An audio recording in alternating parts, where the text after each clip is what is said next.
This is from me to my generation. We gotta stick up for ourselves, yo. My generation is turning the big 3-0, but we don't say the T word though.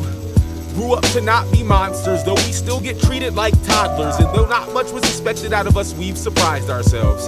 We've got no 60s remedies, no 70s memories that we can unremember, cause the drugs were that good back when the sex was that safe.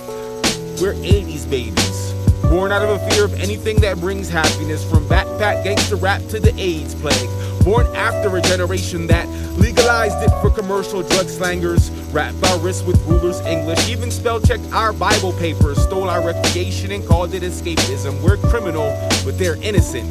Turn youthful indiscretion into these mandatory sentences. That same generation with the age-old story about not having any capable offspring to take over the family business said we have no experiences, left us no shoes to fill in, cause they've been barefooted in hippie kitchens since back when they were still pregnant with us. And even though they would stockpile us with an inexhaustible amount of outdated references, I gotta say, if they would have made the world perfect like they said they would, they wouldn't be fed up with us for not filling the positions they left open with the 40-year-old job descriptions. But it's not about them, or what kind of mess was left for us, or even what's expected of us. It's what we've accomplished. A generation that turned Saving the World Inc. into non-profits. The folk music of our generation was first played with Texas instruments. The kids who used to spend 8 hours a day solitary confinement with their Sega Genesis turned into adults who can't put a straight 8 hours of workday of productivity together without sneaking a peek at their social networking. But we got friends in different countries, yo. Got cadets in barracks playing FIFA 09 with cats in Iraq all night long. Our generation got past homogenous. We got postmodern.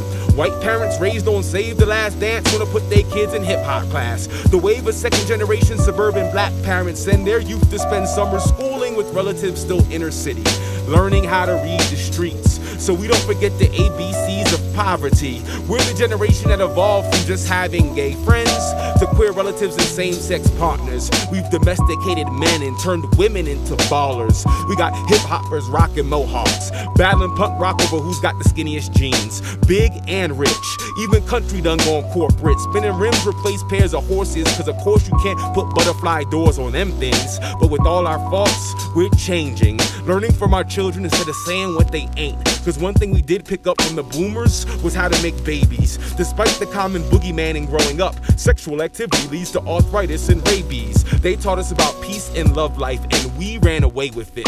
Too old to be delinquents, 2-3-0 to abscond. Bags packed with pride, indignation, and a healthy critique of everything except ourselves. My generation of opinionated mumblers and articulate apathy are very vocal about what we don't care for, but extremely active for what we do.